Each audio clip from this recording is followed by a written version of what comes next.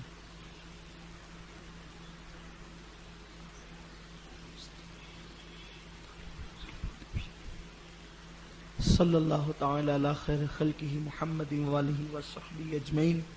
ان اللہ وملائکتہ یصلون علی النبی یا ایھا الذین آمنوا صلوا علیہ وسلموا تسلیما۔ رب صل وسلم دائما ابدا علی حبیبک خیر الخلق کلہم وافوض امری الی اللہ ان اللہ بصیر بالعباد برحمتک یا ارحم۔